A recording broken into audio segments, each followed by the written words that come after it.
परम मंगलमय श्रीमद् भागवत महापुराण पारायण पाठ के अंतर्गत चल रही है 7 दिन की श्रीमद् भागवत कथा गायन श्रवण का लाभ प्राप्त करते हुए आज हम आप सभी लोग पंचम दिवस की सायंकालीन बेला में एकत्रित हुए हैं। हमारे बड़े भाई रिंकू तिवारी जी यहाँ इस आयोजन के अगुवा हैं। तीनों भैया बहुत मेहनत करते हैं आप लोग, और ऐसे कार्य मेहनत तो लगती ही है, बहुत प्रयास करना पड़ता है। उसके साथ साथ हमें हमारे जो पुण्य कर्म हैं वो जब इकट्ठा होते हैं, भागवत के प्रारंभ में पहले दिन ही बताया था हमने, ऐसा आयोजन तब हो पाता है। बहुत लोगों के पास करोड़ों की संपदा है, अरबों का टर्नओवर है, उन्हें भागवत करवाने की तो छोड़ो, उन्हें सुनने की फुर्सत नहीं है, भगवान नाम संकीर्तन करने की फुर्सत नहीं है। भगवान ने इतना दिमाग में इतना काम भर दिया है, काम ही काम है, आराम भी नहीं कर पाते। जब जन्म जन्मांतर के पुण्य का फल उदय होता है तब जाकर के कहीं ऐसा अवसर प्राप्त होता है। महात्मा में सबसे पहले लिखा कि भाग्योदय न बहुजन्म समरजितेन सतसंग मंच लभते पुरुषो यदा वै अज्ञान है तो कृतमोह मदांधकार नाशो विधाय ही तदो दयते विवेक। एक जन्म नहीं, अनेकानेक जन्मों के पुण्य फल जब इकट्ठा होते हैं, उनका उदय होता है, तब कहीं जाकर के ऐसा अवसर प्राप्त होता हमें भी और आप लोगों को भी। तब कहीं ऐसा अवसर प्राप्त होता है कि हमें आपको सत्संग यात्रा मिलती है। नहीं तो इस टाइम बहुत से लोग अस्पताल में होंगे,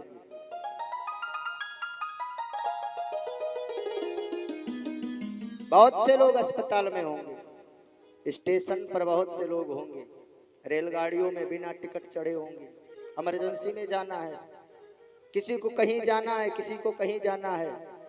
ऐसे फुर्सत में बैठ करके भगवान नाम संकीर्तन वही सुन सकता है जिस पर नारायण की बहुत बड़ी कृपा हो।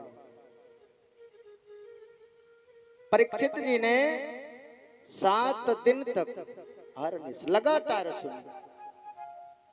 परीक्षित जैसा श्रोता, सुखदेव जी जैसा वक्ता, सनत सनंदन सनातन सनत कुमार जैसा वक्ता, नारद जी भक्ति और ज्ञान वैराग्य जैसा श्रोता। नारद जी कथा करवा रहे हैं, श्रोता कौन है? सबसे पहले श्रोता है भक्ति महारानी, दूसरे श्रोता हैं ज्ञान, तीसरे हैं वैराग्य। उनको आवाहन करके बुलाया गया। जिसके हृदय में भक्ति माता का वास होगा, जिसके मन में तनिक भी वैराग्य होगा, जिसके अंदर थोड़ा सा भी ज्ञान होगा, वो ऐसे अवसरों को छोड़ते नहीं हैं, समय देते हैं, आते हैं।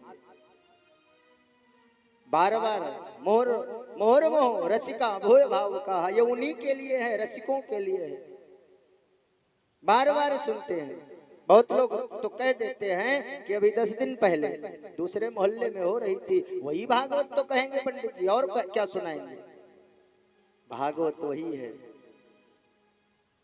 आप वही हैं, हम भी वही हैं। हम लगातार अनवरत भागवत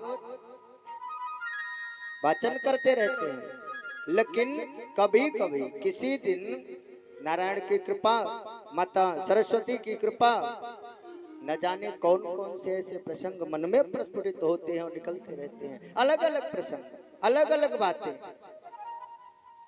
मोहर मोह बार बार इसलिए सिर्फ सुनना चाहिए, न जाने किस बालक की, न जाने किस वक्ता की, न जाने किस संत की कौन सी बात हमारे मन में लग जाए और हमारा जीवन सरकार के चरणों में लग जाए, भगवान के चरणों में हमारा मन लग जाए। मन कैसे लगेगा? जब तक कोई ना कोई बात आपके दिमाग पे ठोकर नहीं मारेगी। क्यों? सुरखरू होता है इंसान ठोकर खाने के बाद। जब ठोकर लगेगी, कोई बात ठोकर देगी, दिल में जाके धक्का लगाएगी कि ऐसा नहीं ऐसा है, इतनों का उद्धार हुआ तो हम क्या है। अजामिल जैसे तर गए, गणिका जैसे तर गए, और तो और गजराज जैसे तर गए, उनका उद्धार हो गया। गजराज की छोड़िए, गजराज के पांव को जिसने पकड़ रखा था ग्राह तर गया। ऐसे हैं मेरे भगवान, मेरे गोपाल जी, मेरे नारायण की कृपा किस पर हो जाए, कब हो जाए, कब आपका जीवन परिवर्तित हो करके नारायण के चरणों में लग जाए। आइए, आज से कल भगवान का जन्म हो गया था। भगवान का जन्म मथुरा में कंस के कारागार में हुआ। जब जन्म हुआ तो भगवान सामने प्रकट हुए, वसुदेव देवकी के सम्मुख। उन्होंने कहा कि हमें ले जा करके गोकुल में नंद बाबा के यहाँ छोड़ दो, वहां पर हमारी वैष्णवी माया जन्म ले चुकी है, उसको लेकर के आना, आगे का काम हमारा है। वसुदेव जी लेकर के गए। वहां से मैया यशोदा के पास भगवान की माया लेटी हुई थी, उसको लेकर के आए। जेल के दरवाजे पुनः बंद हो गए, पुनः हथकड़ी बेड़ी लग गई। और उसके बाद में जब कंस को पता चला, आया दौड़ करके, पता चला कि ये तो पुत्र नहीं पुत्री हुई है, लड़का नहीं है, ये लड़की है। एक बार मन में विचार आया, लड़की हमारा क्या कर सकती है, ये कन्या हमारा क्या कर सकती है। लेकिन पुनः देवकी के हाथों से, माता देवकी के हाथों से छीना और छीन करके लेकर के गया है। गांव के बाहर, मथुरा के बाहर एक पाषाण शिला पर पटकना चाहता था, और जैसे ही हाथ घुमाया तो माया किसी के हाथ में आने वाली चीज थोड़ी है, माया तो चलायमान है। माया हाथ से छूट गई और ऊपर अष्टभुजी नारायणी का रूप लेकर के प्रकट हो गई। बोलिए जगदम्बा मैया की जय। ऊपर अष्टभुजी नारायणी का रूप लेकर के प्रकट हो गई और प्रकट होकर के कहती है, अरे दुष्ट कंस, दुष्ट कंस, तुझे मुझे मारने से क्या मिलने वाला है? तू जो मुझको मार रहा है और जिसको मिटाने के लिए तू मुझे मार रहा था, अरे मैं उनके चरणों की दासी हूँ, मैं नारायण की माया हूँ। और मैं जब तुम्हारे हाथ से छूट गई तो नारायण का तुम क्या कर पाओगे? तुझे मारने वाला इस ब्रज मंडल में जन्म ले चुका है, अवतार ले चुका है। ऐसा कह करके योग माया तो चली गई। कंस जल्दबाजी में है, योग माया से यह पूछने का सामर्थ्य भी नहीं था कि आखिर ब्रजमंडल में कहां पर जन्म लिया है। अब ब्रजमंडल में जन्म लिया है, कंस के दिमाग में यह बात घूमने लगी बार बार कि इस 84 कोस ब्रजमंडल में आखिर मेरे दुश्मन, आखिर मेरे शत्रु ने किस जगह पर जन्म ले लिया, कैसे ढूंढूंगा? 84 कोस में ब्रज फैला हुआ है, कैसे ढूंढ पाऊंगा? रात को नींद नहीं आती, दिन में चैन नहीं आता, एक भी पल उसे सुकून नहीं है। और इधर जहां गोपाल जी का जब पता चला सुबह के टाइम नंद बाबा को, नंद बाबा की बहन है सुनंदा, सुनंदा जाकर के बताती है, नंद बाबा आज आपके नाचने का दिन आ गया है। नंद बाबा ने कहा, अब इस बूढ़ी बेर को, अब इस चौथेपन में नाचने की कौन सा दिन आ जाएगा, नाचने का कैसा दिन आएगा? सुनंदा ने कहा कि बाबा अभी तक आपके यहाँ लाला नहीं था, भगवान की कृपा हुई है, नारायण की कृपा हुई है, यशोदा के लाला हुआ है। नंद बाबा फूले नहीं समाये, दौड़ करके महल में आए। जितने गोकुल की गोपियां हैं, जितने गोकुल के ग्वाले हैं, जितने लोग हैं, सब नंद बाबा के दरवाजे पर आए, सब आए। छोटे मोटे राजा हैं नंद बाबा। अब राजा के यहाँ उत्सव मनाया जाए, प्रजा ना आए। जैसे भगवान राम का जन्मोत्सव जब भगवान राम का जन्म मनाया गया, भगवान राम का जन्म हुआ, तो अयोध्यावासी सब उमड़ पड़े कि राजा दशरथ के यहाँ आज राम जी का अवतार हुआ है, राम जी आए हैं। वृंद वृंद मिल चली लुगाई, सहज श्रृंगार किए उठदाई। सहजता का श्रृंगार करके परमात्मा से अगर मिलना है तो श्रृंगार, जैसे हमें किसी से मिलने जाना है तो हम कुछ ना कुछ अपना हाथ पैर धुलेंगे, शैम्पू तेल लगाएंगे, कुछ ना कुछ श्रृंगार करेंगे। इसी प्रकार अगर नारायण से मिलना है तो कौन सा श्रृंगार किया जाए कि नारायण मिल जाए। बाबा तुलसीदास जी ने बताया, अयोध्या में जब रामलला का जन्म हुआ तो अयोध्या की जितनी नारियां हैं, जितने भी हैं वो चल पड़ी, वृंद वृंद, झुंड की झुंड जा रही हैं, 2 4 10 15 20 50 के झुंड में जा रही हैं। वृंद वृंद मिल चली लुगाई। और श्रृंगार कौन सा किया है? बोले सहजता का श्रृंगार किया है। सबसे बड़ा श्रृंगार होता है सहजता का श्रृंगार। जीवन में भगवान का मिलना सरल है, इसी जिंदगी में भगवान का मिल जाना सरल है, लेकिन हमारा सरल होना सबसे ज्यादा कठिन है। अगर हम सरल हो जाएं तो भगवान को प्राप्त करने में कोई कठिनाई नहीं है। आज गोकुल की जितनी गोपियां हैं, गोकुल के जितने ग्वाले हैं, सब सहजता का श्रृंगार, जो जैसे है वैसे भग लिया। क्या हुआ? बोले नंद बाबा के यहाँ लाला हुआ है। आइए उत्सव में शामिल होते हैं, यहीं से प्रसंग को जोड़ेंगे आगे जहां तक बालाजी सरकार की इच्छा। अरे नंद के आनंद भयो जय कन्हैया लाल की, नंद के आनंद भयो जय कन्हैया लाल की, नंद के आनंद भयो जय कन्हैया लाल की, नंद के आनंद भयो जय कन्हैया लाल की। नंद घर आनंद भयो, नंद घर आनंद भयो जय कन्हैया लाल की, नंद घर आनंद भयो जय कन्हैया लाल की, नंद घर आनंद भयो जय कन्हैया लाल की, नंद घर आनंद भयो जय कन्हैया लाल की, नंद के आनंद भयो जय कन्हैया लाल की, नंद के आनंद भयो जय कन्हैया लाल की। हाथी दीनी घोड़ा दीनी और दीनी पाल की, हाथी दीनी घोड़ा दीनी और दीनी पाल की, नंद के आनंद भयो जय कन्हैया लाल की, नंद के आनंद भयो जय कन्हैया लाल की।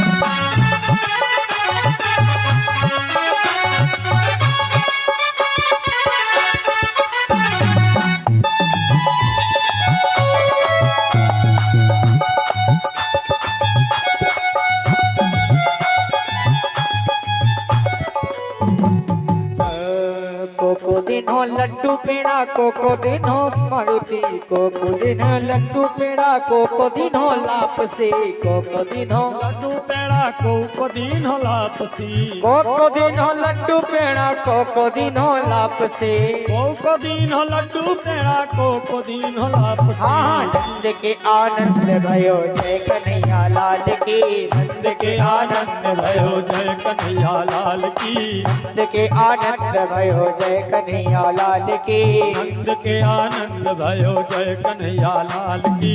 लड़कन दिनो लड्डू पेड़ा, बुढ़वन दिनो लाप से, लड़कन दिनो लड्डू पेड़ा, बुढ़वन दिनो लाप से, नंद के आनंद भयो जय कन्हैया लाल की, नंद के आनंद भयो जय कन्हैया लाल की, नंद के आनंद भयो जय कन्हैया लाल की, नंद के आनंद भयो जय कन्हैया लाल की, नंद के आनंद भयो जय कन्हैया लाल की, नंद के आनंद भयो जय कन्हैया लाल की, जय कन्हैया लाल की। बोले कृष्ण कन्हैया लाल की जय। सारे ब्रजवासी उत्सव मनाने के लिए नंद बाबा के यहाँ संत लोग बताते हैं कथाओं के माध्यम से कितने लोग आए और सब कोई खाली हाथ नहीं आया। कोई सर पर दही लेकर के आया है, कोई मक्खन की मटकी लेकर के आया है, कोई दही की मटकी लेकर के आया है। और जब उत्सव मनाया जाने लगा तो मटकी लेकर के नाचने लगे और किसी ने नाचते नाचते किसी एक की मटकी को धक्का दे दिया। अब उसने सोचा कि हमारे सर की मटकी गिर गई है, तो उसने सोचा कि हमारे सर की अगर किसी ने गिरा दी तो मैं किसी के सर पे मटकी नहीं रखने दूंगा। वो किसी दूसरे की गिराया। अब उस गैंग में 2 लोग शामिल हो गए, उन दोनों ने 2 की गिराया, उधर 4 शामिल हो गए और धीरे धीरे सबने एक दूसरे के सर की जो मटकी थी दही की और मक्खन की सब गिरा दी। इसी को दद कांदो कहा जाता है। पूरा नंद का जो नंद भवन है पूरे में दही और मक्खन ही मक्खन दिखाई पड़ रहा है। नंद बाबा प्रसन्न है। नंद बाबा इतने प्रसन्न हैं, भागवत जी में लिखा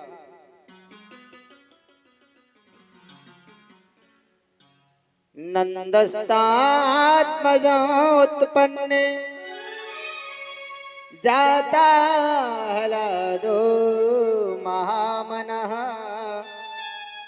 आहूय विप्रान वेद ज्ञान स्नातः सुचिलंकृतः। नंद बाबा प्रसन्न है। महामन महामना लिखा, व्यास जी ने लिखा कि आज नंद बाबा महामन यानी बड़े मन वाले हो गए। नंद आत्मजा उत्पन्न, जब नंद जी के यहाँ आत्मज हुआ यानी पुत्र हुआ तो आज बड़े मन वाले हो गए। किसी के यहाँ बेटा का जन्म होता है तो उसका भी मन प्रफुल्लित हो जाता है। उन्होंने विद्वानों को बुलाया, आहूय विद्वान वेद ज्ञान स्नातः सुचिलंकृतः। वेद पाठी ब्राह्मणों को बुलाया, विद्वानों को बुलाया। क्या करने के लिए? जब वेद पाठी विद्वान आए तो महल में वेद मंत्रों की ध्वनियां गूंजने लगी। अभी तक तो ग्वाले आए थे, उत्सव मनाया जा रहा था। अब ब्राह्मणों को बुलाया, विद्वानों को बुलाया तो महल के अंदर वेद मंत्रों की ध्वनियां गूंजने लगी। और उसके बाद में ब्राह्मणों को भोजन कराया। भोजन कराने के बाद में आज दान दे रहे हैं नंद बाबा। क्या दान दे रहे हैं? धेनु नाम नियतो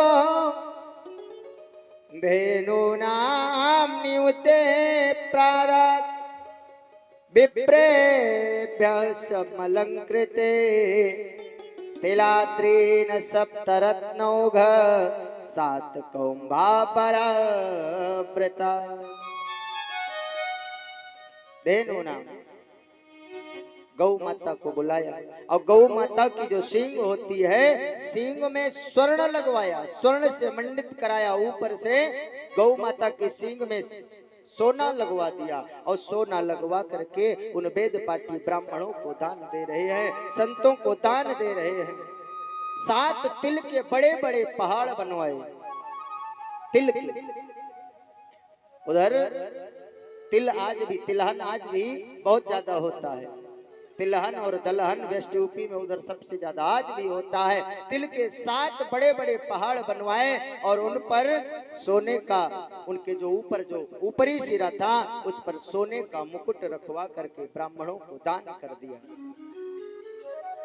इसलिए व्यास जी लिखते हैं कि नंदस्तात्मजोत्पन्ने जाता आहलादो महामन। आज बड़े मन वाले हो गए, खूब दान कर रहे हैं। उसके बाद में गरीबों में दान बांटना शुरू किया। जो लेकर के आए थे दही और मक्खन भेंट करने के लिए गिरा दिए थे, उनको भी दान दे रहे हैं। आज नंद बाबा इतने बड़े दानी हो गए, देते जा रहे हैं, सबको कुछ ना कुछ दे रहे हैं और भंडार में कमी भी नहीं हो रही है। क्यों? क्योंकि लक्ष्मी नारायण भगवान का अवतार इनके यहाँ हुआ है। जिसके यहाँ पर भगवान का अवतार हो जाए, जिसके यहाँ पर नारायण का निवास हो जाए, उसके खजाने में कभी कमी नहीं आती है। नंद कछु इतनो जो दियो, घनश्याम कुबेर कीमत बोरी। इन नंद कछु इतना जो दियो, घनश्याम कुबेर कीमत बोरी। और देखत माही लुटाए दियो, न बची बचिया छछिया न पिछोरी। सब कुछ लुटा दिया। देखते ही देखते गौशाला में एक बचिया भी नहीं बची। उसके बाद भी जब भगवान कृष्ण गौ चराने के लायक हुए तो 1000 गायें हो गई। जितना दान दे रहे हैं उससे ज्यादा बढ़ रहा है। न बची बचिया छछिया यानी थाली, घर में जितनी थालियां थी, घर में जितने बर्तन थे, सब दान करते जा रहे हैं।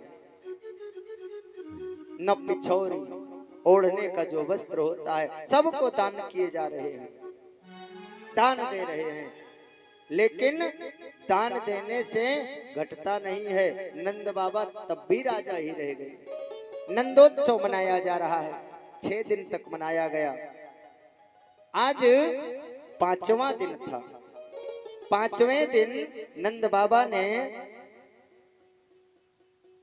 वहां पर जो उत्सव मना रहे थे उन लोगों के सामने हाथ जोड़ करके कहा कि भैया आप सभी लोग नृत्य करो, उत्सव मनाओ, लेकिन आज हमें जो हमारा राजा है कंस, उसे वार्षिक कर देने जाना है, कर देने जाना है।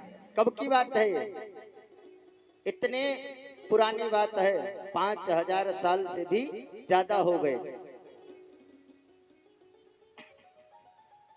तब भी कर चलता था, कर देने जा रहे हैं।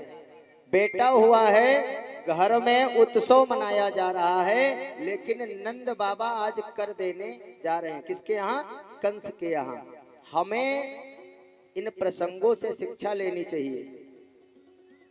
हमें इन प्रसंगों से शिक्षा लेनी चाहिए कि हमें समय पर अपना भुगतान करना चाहिए, समय पर अपना कर चुकाना चाहिए। आज नंद बाबा के यहाँ इतनी भीड़ भाड़ है, इतना बड़ा उत्सव मनाया जा रहा है, लेकिन फिर भी नंद बाबा को समय याद है कि आज कंस का वार्षिक कर देने जाना है। सबसे निवेदन किया और वार्षिक कर देने के लिए चले गए। नंद बाबा वार्षिक कर देने के लिए जब वहां गए, नंद के कंस के यहाँ पहुंचे, वार्षिक कर ने चुकता किया। उसके बाद में कंस ने पूछा कि नंद बाबा बहुत खुशी मालूम पड़ते हो, बहुत खुश दिखाई पड़ते हो, क्या बात है? नंद बाबा ने कहा खुशी की ही तो बात है, हमारे यहाँ पर बेटा हुआ है, आज 5 दिन का हो गया। कंस प्रसन्न हो गया, कह रहा ठीक है, बहुत सुंदर बात है, तो बहुत अच्छी बात, आज 5 दिन का बेटा हो गया। लेकिन जब नंद बाबा चले आए तो मन में सोचता है कि मेरा जो दुश्मन है उसको जन्म लिए भी 5 दिन ही हुआ है, मेरा जो वैरी है, मेरा जो शत्रु है, आज वो भी 5 दिन का ही हो गया। मन में क्रोधित हो जाता है और इधर कर दे करके नंद बाबा गए हैं वसुदेव जी से मिलने के लिए। कुछ दिन के लिए वसुदेव देवकी को कंस ने कारागार से मुक्त कर दिया, अपने घर पर रहने लगे। जब वसुदेव और देवकी से मिलने नंद बाबा गए तो नंद बाबा आज मन ही मन में सोचते हैं, ये वही वसुदेव देवकी है, ये वही वसुदेव जी हैं जिनकी एक पत्नी रोहिणी हमारे घर में रह रही है, ये वही वसुदेव जी हैं जो आज तक कारागार में बंद थे, ये वही वसुदेव हैं, देवकी हैं, जिनके 6 पुत्रों को दुष्ट कंस ने मौत के घाट उतार दिया। 7वां गर्भ मैंने सुना कि गर्भपात हो गया था। 8वें गर्भ से कन्या निकली, वो भी कंस मार देना चाहता था। ये तो नारायण की कृपा कि वो कंस के हाथ से छूट करके निकल गई। आज नंद बाबा मन में बहुत व्यथित है। एक तरफ तो प्रसन्नता वहां तक थी, लेकिन आज जब नंद बाबा वसुदेव जी को देखते हैं तो मन व्यथित हो जाता है कि आज हमारे यहाँ एक बेटा हुआ, हम इतना उत्सव मना रहे हैं, और जिसके 6 पुत्रों को दुष्ट कंस ने मौत के घाट उतार दिया हो, उसकी क्या मन स्थिति होगी। गए हैं मिलने के लिए और कहते हैं, अहो ते देवकी पुत्र कंसेन बहु हतः, एका वसिष्ठया वरजा कन्या सापी दिव्यों गता। बहुत से पुत्रों को, तुम्हारे 6 पुत्रों को कंस ने मार दिया। मैंने सुना एक बिटिया का जन्म हुआ था, वो भी दिव्य गति को चली गई कंस को श्राप दे करके। बहुत दुखी है मन। वसुदेव बताओ क्या करें। वसुदेव जी ज्ञानी हैं। वसुदेव जी ने कहा कि जो हमारे किस्मत में था बाबा वो हो गया, जो हमारे कर्म में था वो हो गया। भगवान की बहुत बड़ी कृपा है कि हम दोनों पति पत्नी सही सलामत हैं, उस दुष्ट के चंगुल से आज रही। यही क्या कम है। और बताओ, हमने सुना है कि आपके यहाँ बेटा हुआ है। नंद बाबा ने कहा हाँ, हमारे यहाँ बेटा हुआ है। आज वसुदेव जी ने कहा कि हम आपके ही बेटे को अपना बेटा मानते हैं, हम आपके ही बेटे को अपना बेटा मान लेंगे। नंद बाबा ने कहा वो तो हमारा थोड़ी है, आपका ही समझो। नंद बाबा को क्या पता कि वसुदेव जी को सब कुछ पता है। वसुदेव जी ही लेकर के गए हैं, वहां पर छोड़ करके आए हैं। इतने में वसुदेव जी ने कहा कि नंद बाबा कितनी देर से तुम यहाँ पर हो। बोले कल आया था कर देने के लिए। आज बालक 7 दिन का है, आज बालक 7 दिन का होने को है। बोले मुझे ऐसा आभास होता है कि ब्रजमंडल में कुछ गड़बड़ होने वाली है। मुझे लगता है कि गोकुल में कोई नुकसान होने वाला है। ऐसा करो तुम चले जाओ।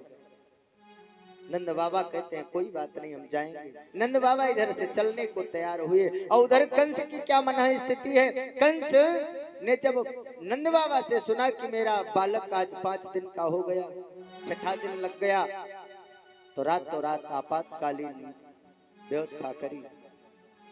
रातों रात अपने सहयोगियों को बुलाया। अब अच्छा देखिए, पंडित के सहयोगी पंडित होते हैं, चोर के सहयोगी चोर होते हैं, नेता के सहयोगी नेता होते हैं, दुष्ट के सहयोगी दुष्ट।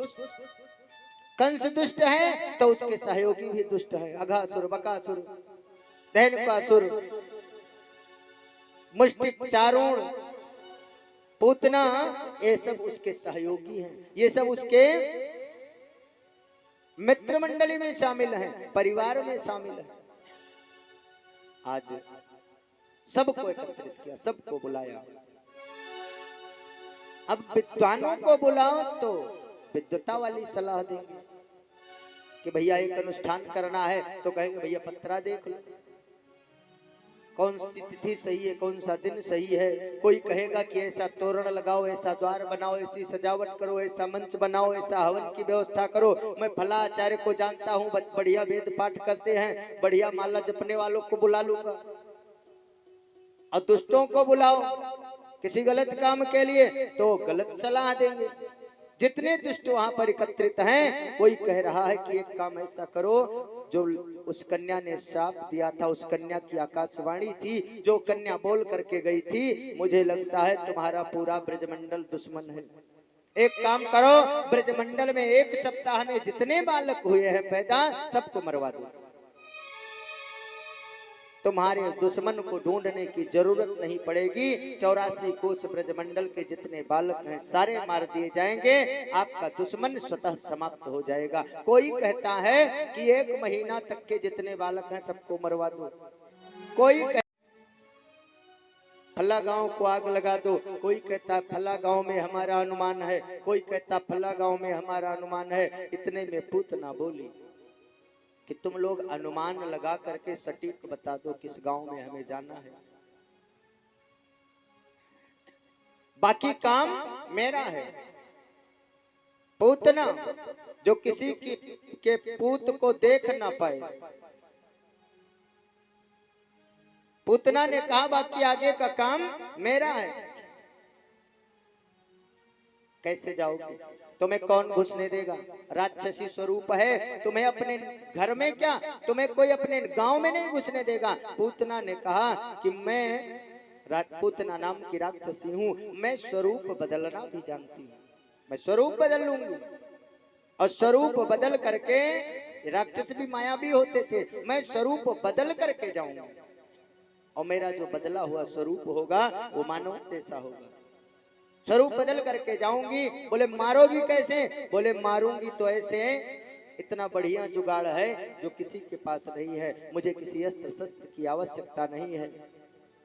फिर कैसे मारोगी? बोले स्वरूप बदल करके जाऊंगी और अपने स्तनों में जहर लगा लूंगी, कालकुट विष लगा लूंगी और जाकर के जहां जहां ब्रजमंडल में उत्सव मनाया जा रहा होगा वहां जाऊंगी, घर में घुस जाऊंगी। उत्सव में कोई नहीं पूछता कि तुम कहाँ की हो। कोई सोचेगा कि किसी के यहाँ से रिश्तेदारी से आई हैं, कोई कुछ सोचेगा, कोई कुछ सोचेगा और घर में घुस जाऊंगी। और घर में घुस करके उस लाला, जिस लाला का जन्मोत्सव मनाया जा रहा होगा, उस लाला को अपने सीने से लगाऊंगी लाड प्यार करने के लिए और उसको उसके मुख में अपना स्तन डाल दूंगी और स्तन पिलाने के बहाने उसे जहर पिला दूंगी और वो मर जाएगा। कंस बहुत प्रसन्न हुआ। बोले कितना समय लगेगा पूरे ब्रजमंडल के बच्चों को मारने में? पूतना ने कहा कि ज्यादा समय नहीं लगेगा, 1 दिन का टाइम दो, मैं मायावी हूँ, सारे ब्रजमंडल के बच्चों को मार दूंगी। चल देती है, कई बालकों को मारते हुए आगे बढ़ती चली जा रही है। आज 7वां दिन है, आज 7वां दिन है और 7वें दिन पूतना पहुंच गई गोकुल में।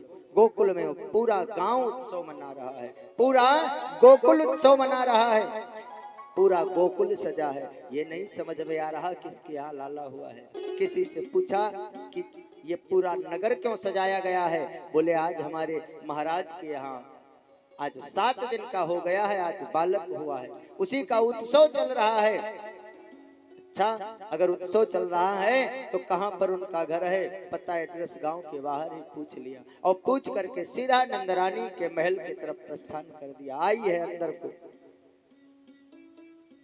और इधर सब लोग मस्त हैं। सीधा उत्सव में कोई किसी को नहीं पूछता। नंद जी के यहाँ, राजा महाराजा के यहाँ उत्सव हो, बड़े आदमी के यहाँ उत्सव हो, सैकड़ों लोग आ रहे हैं, 50 लोग जा रहे हैं वापस, कोई कुछ पूछने वाला नहीं है। पूतना सीधा घर में प्रवेश पा जाती है। कोई सोचती है कि यशोदा की सहेली होगी, कोई सोचती है यशोदा के मायके से आई होगी, कोई सोचती है सुनंदा के ससुराल से आई होगी, कोई कुछ सोचता है, कोई कुछ सोचता है और नंद बाबा के घर में प्रवेश पा जाती है। अंदर बढ़ती हुई चली जाती है, गई है सीधा पालने के पास खड़ी हो गई। पालने के पास जब पूतना खड़ी हुई तो वहां पर मैया यशोदा थी। मैया यशोदा ने कहा कि बहन आप कहां से आई हो, आप कौन हो? तो पूतना ने कहा कि बगल के गांव की हूं, मैंने सुना आपके यहाँ बेटा हुआ है तो मन नहीं माना, लाला का दर्शन करने के लिए आई हूं। और मैं ब्राह्मणी हूँ, आशीर्वाद दे करके जाऊंगी। मैया यशोदा ने कहा कि ये मेरा थोड़ी है, आप लोगों का ही प्रसाद है, आप लोगों का ही आशीर्वाद है। मैया ने पालने की ओर इशारा किया और कहा ये देखो लेटा है लाला, और स्वयं किसी रिश्तेदार की अगवानी करने के लिए चली गई कि द्वार पर देखें कोई और नया मेहमान आ रहा हो, उसकी अगवानी करें। इतने में पूतना ने भगवान को पालने में देखा। भगवान ने भी पूतना को पहली बार पालने में देखा, पालने से देखा।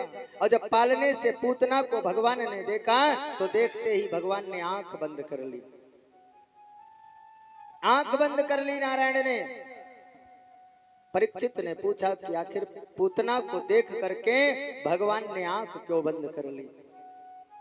यहाँ पर संतों के अपने अपने तमाम मत हैं।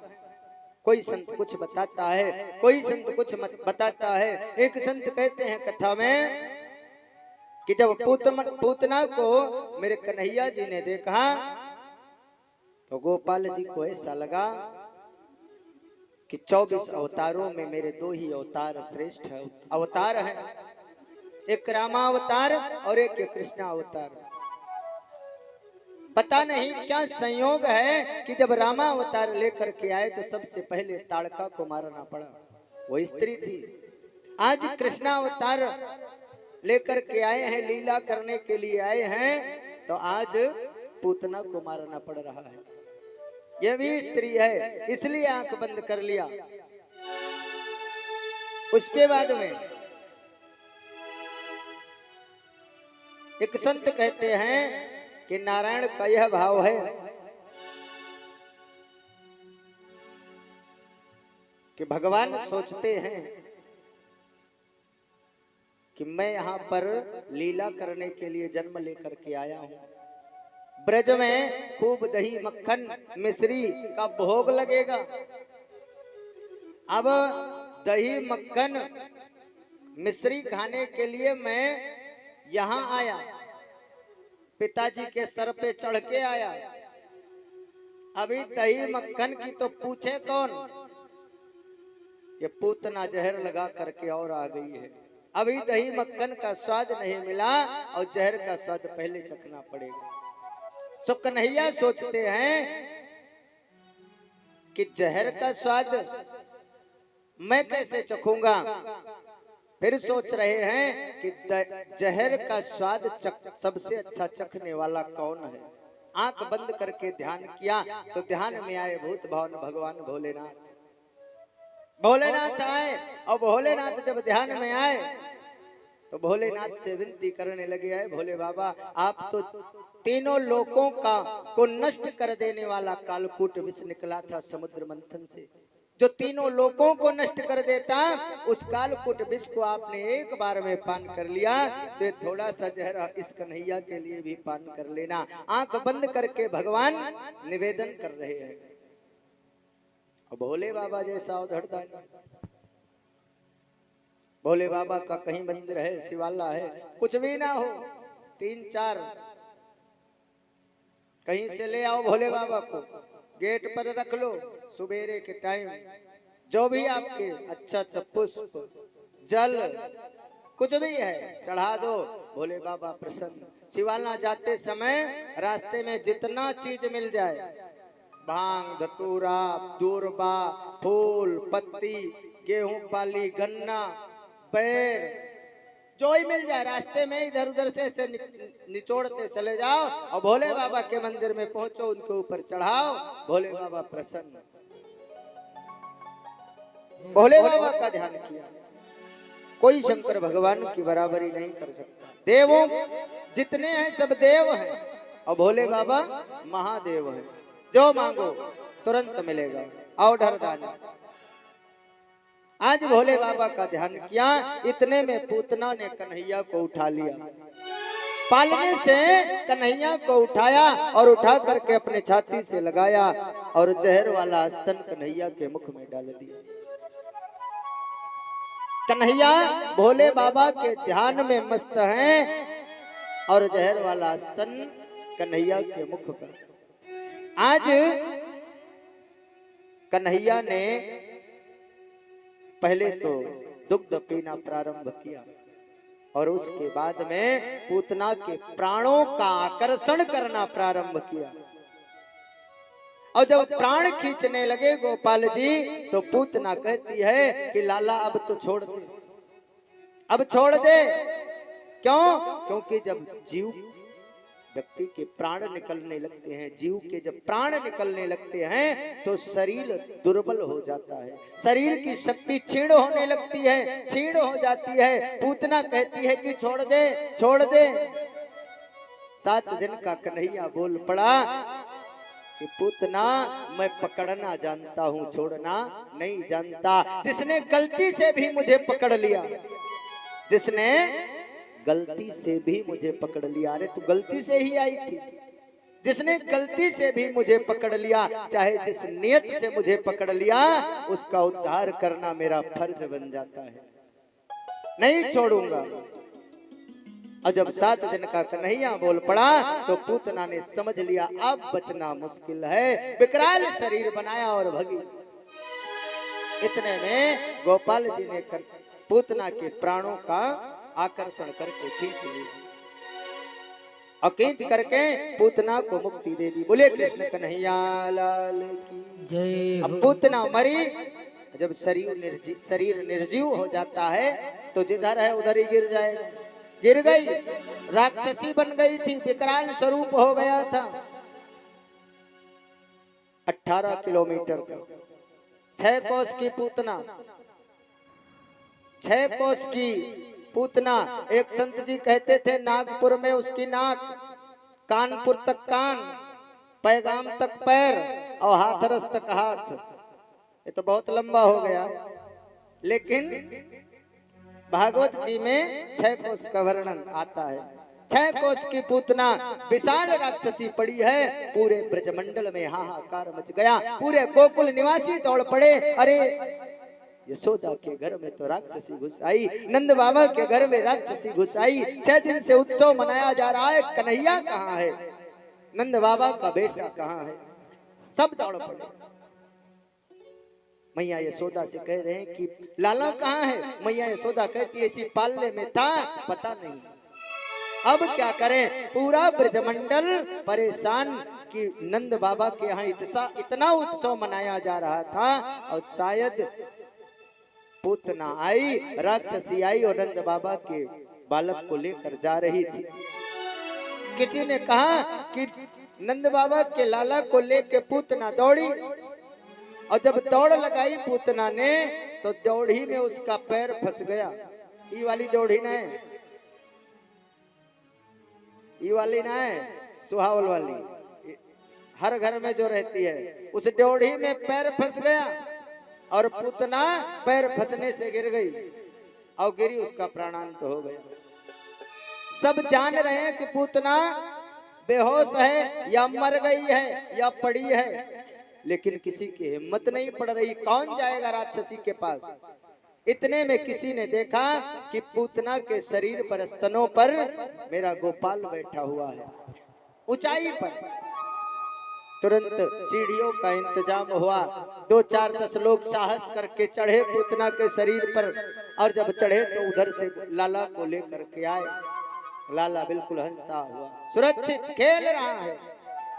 लोगों ने जब देखा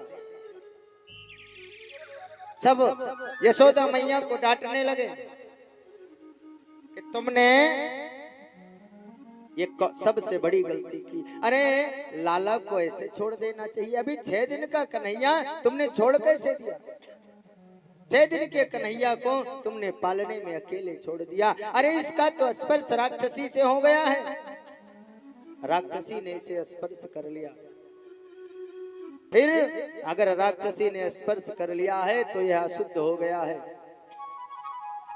यह अशुद्ध हो गया है, इसका शुद्धिकरण करना चाहिए। बोले कैसे शुद्धिकरण होगा? बोले इसका शुद्धिकरण करने के लिए पंचगव्य से स्नान कराना पड़ेगा। इसे गोमूत्र से स्नान कराओ, गाय के गोबर से स्नान कराओ, गाय के दही से स्नान कराओ, घी से स्नान कराओ, अंत में दूध से स्नान करके जमुना जी के जल से स्नान कराओ, तब ये कन्हैया शुद्ध होगा। क्यों? बोले राक्षसी का स्पर्श हो गया है। गांव में बुजुर्ग माताएं होती हैं, बूढ़ी दादी, अब तो नए लोगों में भी फैशन हो गया है झाड़ फूंक वाला। बोले बुलाओ फलानी दादी को, बुलाओ, वो झाड़ लेती हैं, झाड़ा लगाएंगी। बुलाई गई, भैया कन्हैया की झाड़ फूंक करो मैया। मैया ने आते ही सबसे पहले तो उलाहना किया, तुझे यशोदा, तुझे लाला को अकेला नहीं छोड़ना चाहिए था। कोई बात नहीं है, मैं झाड़ फूंक कर दूंगी, तेरे बेटे को कुछ नहीं होगा। अब झाड़ रही है क्या? इंद्रयाणी ऋषिकेश प्राणा नारायणो अवत श्वेत दीप प्रतिष्ठित मनोयोगेश्वरो अवत। लाला के इंद्रियों की रक्षा ऋषिकेश भगवान करें, प्राणों की रक्षा नारायण भगवान करें। श्वेत दीप के जो अधिष्ठाता देवता हैं वो लाला के चित्त की रक्षा करें, मन की रक्षा लाला के योगेश्वर करें। भगवान के ही नाम से भगवान को झाड़ फूंक रही है, भगवान प्रसन्न हो रहे हैं। भगवान प्रसन्न हो रहे हैं क्यों? क्योंकि उन्हीं के नाम से उनको उनकी झाड़ फूंक हो रही है, उनकी ट्रीटमेंट चल रही है। गोस्वामी तुलसीदास जी ने लिखा कि कहूं कहाँ लगी नाम बड़ाई, कहूं कहाँ लगी नाम बड़ाई, कहूं कहाँ लगी नाम बड़ाई, कहूं कहाँ लगी नाम बड़ाई। राम न सकहीं नाम गुण गाई, राम रस कहीं नाम गुण गाई, राम न सकहीं नाम गुण गाई, राम रस कहीं नाम गुण गाई। भगवान के नाम की इतनी महिमा है, स्वयं भगवान भी अपने नाम की महिमा का बखान नहीं कर सकते। राम से बड़ा राम का नाम। आज गोपाल जी को, आज मेरे कन्हैया जी को माताएं सोच रही हैं कि ये राक्षसी के स्पर्श से अशुद्ध हो गया है, कहीं नजर लग गई हो, कहीं कुछ इसके शरीर में अशुद्धि हो गई हो, तो भगवान के नाम से ही भगवान का झाड़ फूंक चल रहा है। अब पूतना तो मर गई, कंस को सूचना मिली कि पूतना गई थी मारने और नंद बाबा के यहाँ स्वयं मर गई। अब कंस का जो शक था थोड़ा थोड़ा यकीन में बदलने लगा। कंस ने सोचा कि हो ना हो, हो ना हो, मुझे तो ऐसे ही लगता है कि नंद बाबा के ही यहाँ मेरा शत्रु है। अब योजना बनाने लगा कि अब किसको भेजे। इधर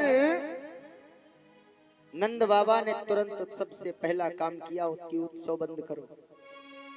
2-4 आदमी पहरेदारी के लिए लगा दिए कि बगैर पहचाने हुए किसी को अंदर प्रवेश वर्जित कर दो। कोई भी हो, नर हो नारी हो, बिना पहचाने अंदर नहीं जाने देना है। 6 महीना व्यतीत हो गए। कंस सोच रहा है कि किसको भेजे। इतने में कंस ने सोचा कि एक तृणाव्रत नाम का राक्षस है, एक तृणाव्रत नाम का राक्षस है। तृणाव्रत कहते हैं जो तिनकों का आवृत बना करके चलता है। आवृत माने गोला, तृण माने तिनका, तिनकों का जो आवृत बना करके चलता है। इधर गर्मियों के मौसम में हमें देखने को मिलेगा बवंडर जिसको कहते हैं गांव की भाषा में। तृणों का यानी तिनकों का जो आवृत यानी गोला बना करके चले वो तृणाव्रत। आज तृणाव्रत आया है, तृणाव्रत को भेजा और तृणाव्रत आया और आंगन में पालने पर लेटे हुए थे कन्हैया, और कन्हैया को अपने उसी बवंडर के घेरे में करके ऊपर की ओर लेकर के चला गया। पहले तो भगवान ने सोचा कि चलो पहली बार इतना लंबा झूला मिला है, थोड़ा सा झूल ले। उसके बाद में भगवान ने क्या किया, वहीं पर तृणाव्रत का प्राणांत कर दिया। बोले कृष्ण कन्हैया लाल की। वहीं पर मार दिया और नीचे पालना सहित सुरक्षित आ गए। तृणाव्रत मर गया। कुछ समय बाद माँ ने, एक दिन की बात, माँ ने उबटन लगाया, बुकवा उबटन लगाया, तेल लगाया, काजल लगाया, पीतांबरी पीली झंगुली पहना दी। और पीली झंगुली पहनाने के बाद में माँ ने सोचा ऐसे ही मौसम था, धूप निकले तो गर्म लगे, अंदर चले जाओ तो ठंड लगे। अब माँ ने सोचा कि गौओं की सेवा कर रही हूँ। इतने में एक बैलगाड़ी खड़ी थी, उसी के नीचे लाला का पालना कर दिया। लाला को पालने में सुला करके एक बैलगाड़ी के नीचे कर दिया।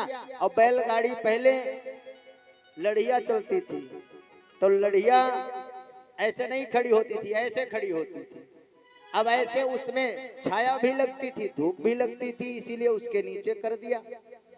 कंस का भेजा हुआ एक सकटासुर नाम का दैत्य आया और वो जो सकटासुर आया, जो लड़िया थी, जो बैलगाड़ी थी, वो अपने आप कन्हैया के पालने की ओर बढ़ने लगी।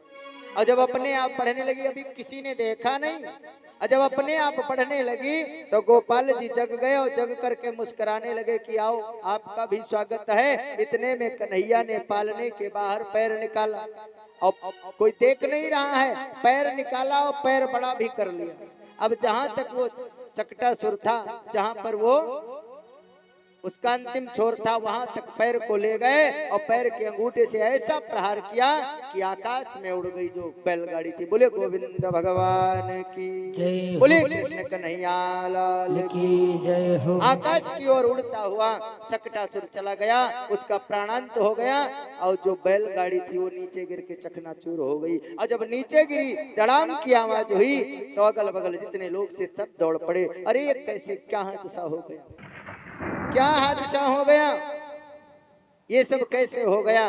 किसी ने कहा कि यशोदा तू मुझे लगता है बिल्कुल पागल है, अरे लाला का जरा सा भी ध्यान नहीं देती। आज बैलगाड़ी के नीचे कैसे लिटा दिया, ये तो भगवान की कृपा है, नारायण की कृपा है, गोपाल की कृपा है कि आज फिर तेरा लाला बच गया। एक वर्ष व्यतीत हो गई, एक वर्ष का कन्हैया हो गया, लेकिन आज तक गोपाल जी का भी नामकरण नहीं हुआ था, नाम रखा ही नहीं। क्यों? क्योंकि जन्मोत्सव मनाया जा रहा था और पूतना आ गई थी। नंद बाबा ने सोचा कि अगर नामकरण का उत्सव मनाऊं तो पता नहीं कौन सा राक्षस आ जाए, इसलिए उत्सव मनाना ही नहीं है। कुछ भी कह लो, चाहे कनुआ कह लो, कलुआ कह लो, सब चलेगा, लेकिन नामकरण का उत्सव नहीं मनाया जाएगा। इतने में यदुवंशियों के एक गुरु हैं, यदुवंशियों के एक गुरु हैं, उनका नाम है महर्षि गर्गाचार्य जी। जो शुक्ल परिवार के लोग हैं उन्हीं महर्षि गर्गाचार्य जी के वंशज हैं। महर्षि गर्गाचार्य जी वे वसुदेव जी के कुल गुरु हैं। एक दिन वसुदेव जी से कंस के कारागार में मिलने गए तो वसुदेव जी ने हाथ जोड़ करके कहा कि महात्मा आपको क्या बताना, आप तो त्रिकालदर्शी हो, आप सब जानते हो, आप हमारे सदगुरु हो, आप हमारे कुल गुरु हो। अब मैं चाहता हूं कि मेरे बेटे का नामकरण आप कर दो जाकर। और जब वसुदेव जी ने निवेदन किया तो गर्गाचार्य जी अपना पोथी पत्र उठाए और चल दिए, पहुंच गए गोकुल। नंद बाबा के दरवाजे पर पहुंचे। नंद बाबा ब्राह्मणों संतों का सम्मान करने वाले हैं। देखा कि गर्गाचार्य जैसे महात्मा हमारे दरवाजे पर पधारे हैं, चरणों में गिर गए, पांव पखारा, सुंदर स्वादिष्ट भोजन कराया।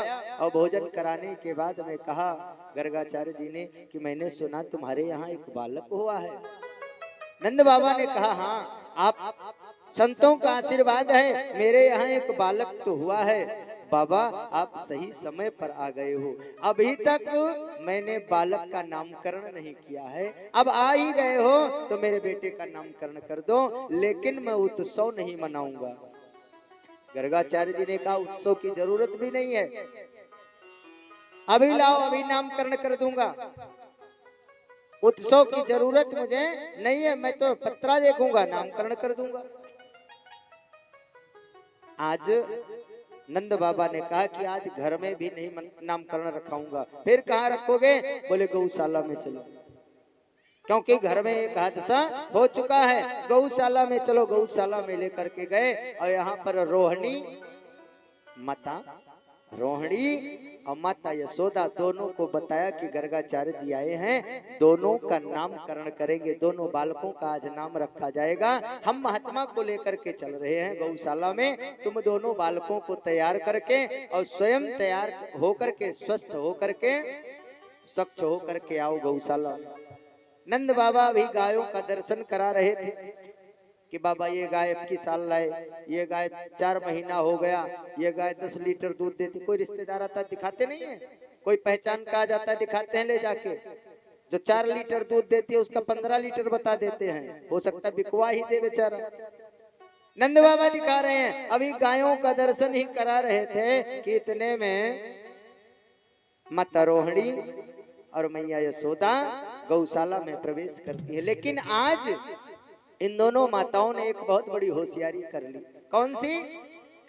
दोनों माताओं ने आपस में सलाह किया कि ये जो गर्गाचार्य जी आए हैं ये कितने बड़े ज्ञानी हैं, इसका पता लगा लिया जाए। कैसे पता लगेगा?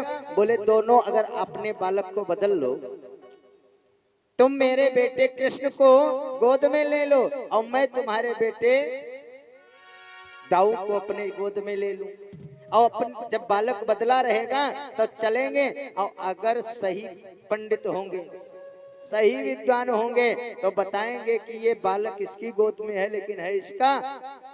और अगर खड़िया पंडित होंगे, झूठे मंदिर पे रहे वाले, बवाली हुई हैं, तो पता नहीं कब बताए दे। अगर बवाली हुई हैं तो अपन जो आएगा मन में बता देंगे।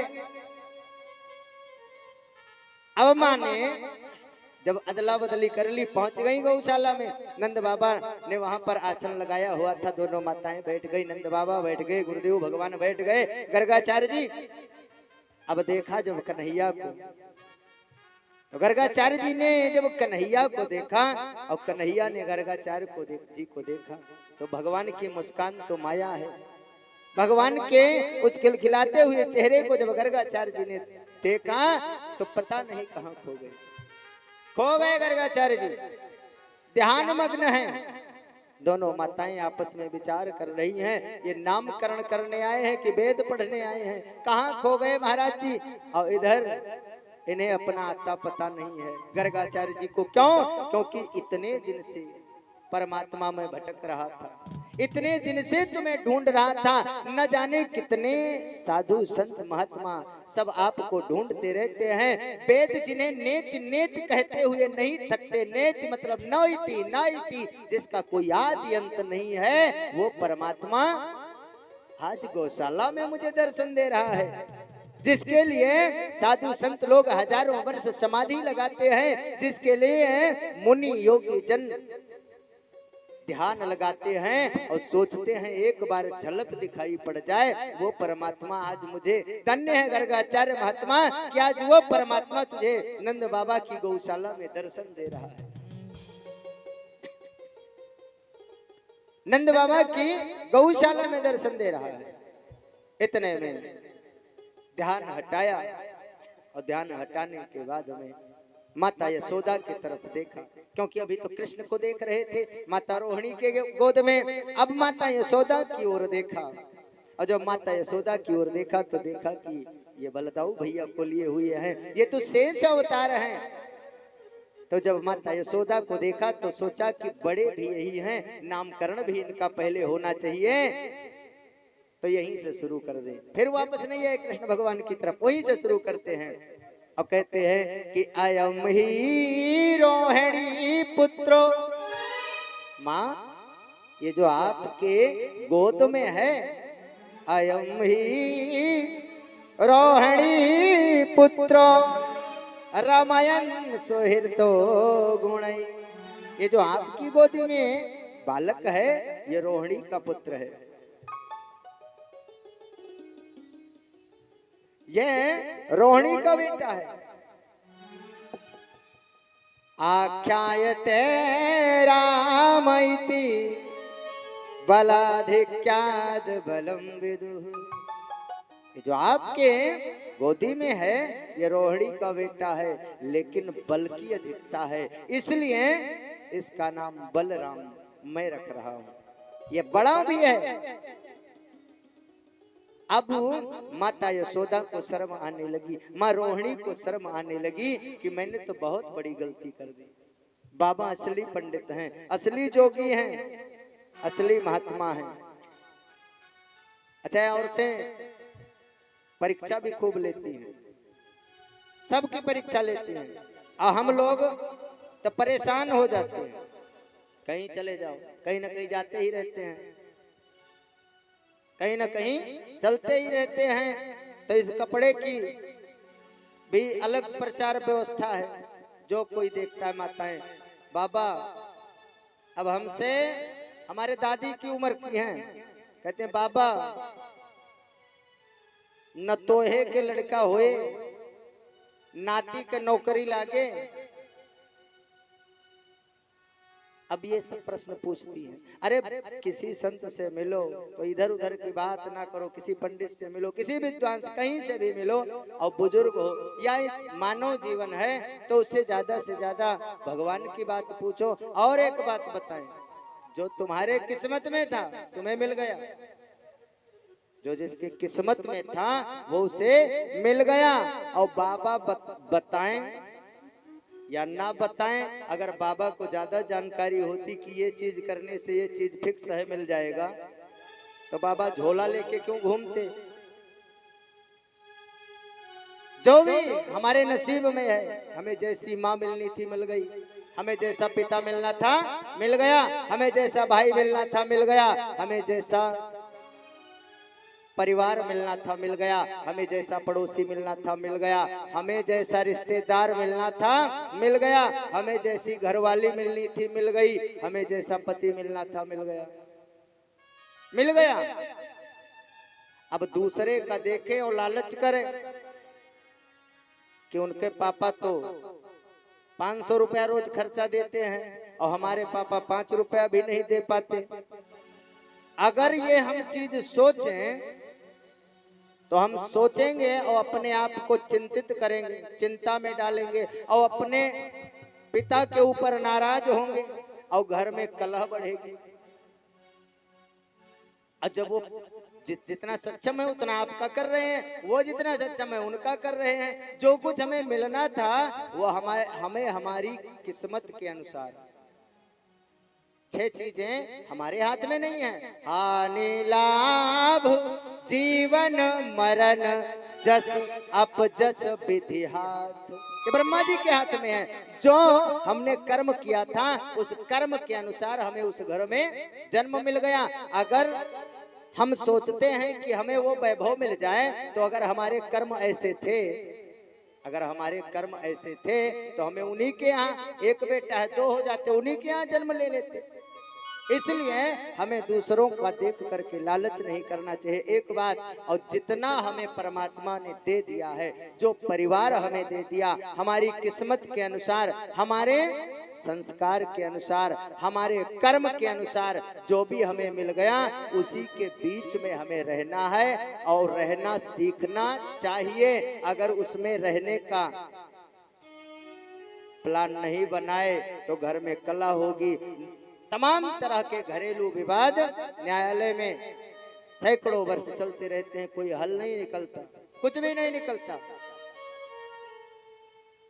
तो इसलिए बर्तन होते हैं घर में, बर्तन एक जैसे लोटा है, एक जगह से चिटक गया, टूट गया, तो बर्तन की व्यवस्था है, बाजार में जाओ, बदल के दूसरा ले आओ, बदल के दूसरा ले आओ। एक व्यवस्था।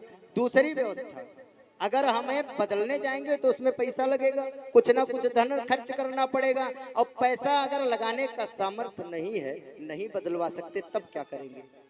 जहां से चिटका हुआ है वहां से हाथ बचा करके साफ कर लेंगे, यही तो कर सकते हैं, हाथ बचा करके साफ कर लें। और अगर हाथ बचा के नहीं साफ करेंगे तो क्या करेगा? वो हाथ फाड़ देगा, नुकसान कर देगा। इसी प्रकार अगर घर में, परिवार में, रिश्तेदार में, पड़ोसी में अगर कोई चटका हुआ है, मान लीजिए यहां से खिसक गया, थोड़ा बहुत तुम्हारे समझ में नहीं आ रहा है, तो बर्तन तो बदलने की भी व्यवस्था है। ये रिश्तेदार बदले भी नहीं जाएंगे, ये बदल भी नहीं जाएंगे, तो उनसे हाथ बचा करके किसी तरह जीवन निकालो। क्यों? क्योंकि वो जिंदगी भर तुम्हारे साथ लग गए। जैसा बाप मिलना था मिल गया, जैसा परिवार मिलना था मिल गया, जैसा रिश्तेदार मिलना था मिल गया। एक जगह बारात गए थे, उनके 4 फूफा थे, दूल्हा के 4 फूफा। तो 3 फूफा तो बहुत बढ़िया थे, दूल्हे के हेल्प में रहते थे, भैया ये बताओ कोई काम हो हमारे लायक बताओ। तो जब पूरा समय बीत गया, ब्याह हो गया, तो हमने उनसे पूछा कि भैया तुम्हारे 3 फूफा हैं? बोले नहीं 4 फूफा हैं। हमने कहा 3 को हमने देखा। बोले थे वह भी, लेकिन वह नाराज रहते थे, पूरी बारात 24 घंटा वो नाराज ही थे। तो अब क्या करोगे? ऐसे भी होते हैं लोग, लेकिन उनके बीच में हमें रहना है। उन्हें वह हमारी जिंदगी में दाखिल हो चुके, हमारे कर्म के अनुसार वह हमें मिल गए हैं, और उनके साथ हमें एडजस्ट करके चलना है। इसलिए हाथ बचा करके उन्हें भी साथ में लेकर के चलो। ये ऐसे प्रसंग हमें बताते हैं। आज दोनों का नामकरण हो रहा है। बलराम जी का नामकरण हो गया, उसके बाद में रोहिणी माता की तरफ ध्यान किया, और रोहिणी माता की तरफ पुनः जब ध्यान किया, गोपाल जी को देखा, तब आसन वर्णो स्त्रियो ग्रहणो तो अनुगम तनु शुक्लो रक्तस्तथा पीत इदानी कृष्णतांगतः।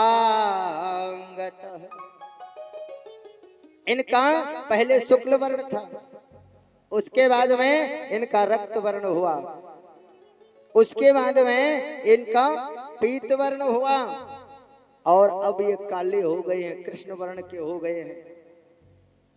अब ये कृष्ण वर्ण के हो गए हैं, इसलिए इनके नाम तो हजारों हैं, लाखों नाम हैं, लेकिन अब ये कृष्ण वर्ण के हैं, इसलिए मैं इनका नाम कृष्ण रख रहा हूँ। बोलिए कृष्ण नारायण भगवान की जय, बोलिए बलदाऊ भैया की जय। अब गोपाल जी थोड़ा सा बड़े हो गए। जब थोड़ा सा बड़े हो गए, अपने घुमटन चलने लगे, गांठ केवल चलने लगे। बड़ा सुंदर दृश्य है, गोपियां देखने आती, अगल बगल की गोपियां देखने आती, और देख करके आपस में बात करती। एक सखी ने कहा कि यशोदा के घर में मैंने देखा है एक बालक को, क्या तुमने देखा है? तो उस सखी ने कहा कैसा देखा? तो सखी कहती है कि शृण सखी कौतुक में कम, मैंने कौतुक देखा है। शृण सखी कौतुक में कम नंदनी के तांगणे मया दृष्टम, मैंने एक कौतुक देखा। बोला कौन सा कौतुक? बोले कौतुक ये देखा अपनी आंखों से। कहां पर? बोले नंद बाबा के आंगन में। अभी आंगन से बाहर कौतुक नहीं निकला है, कौतुक जो है वो नंद के आंगन में ही है। क्या देखा? बोले गोधूली धूसरितांग नृत्यति वेदांत सिद्धांत।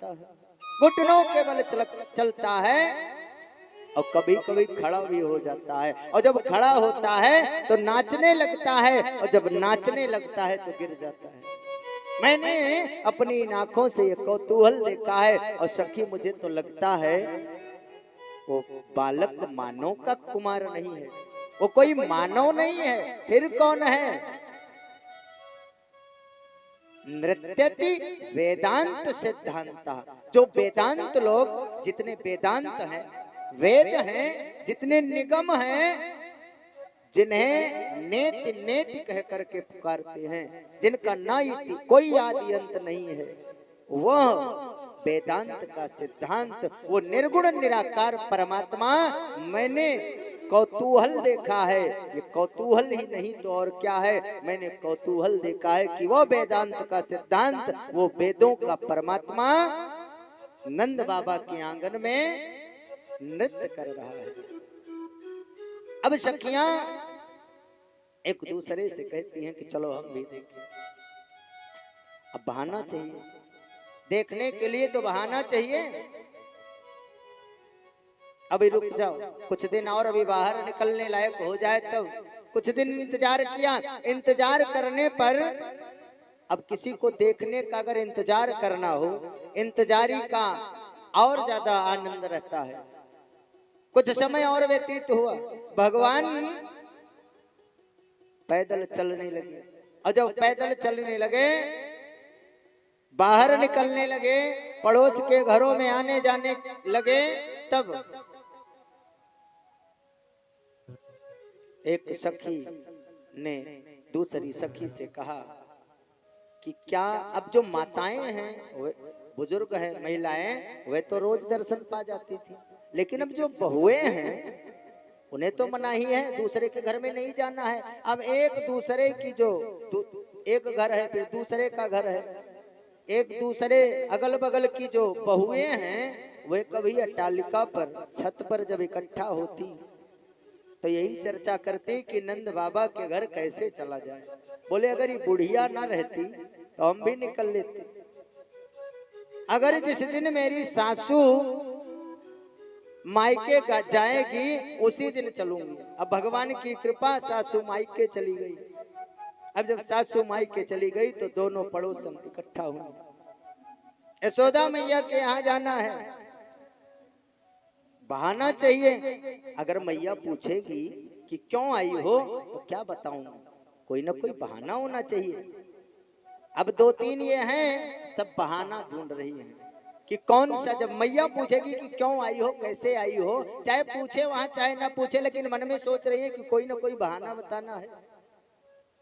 देखे बिन कान्हा जब मन नहीं माना, इन आंखों से आज हमने ब्रह्म पहचाना है।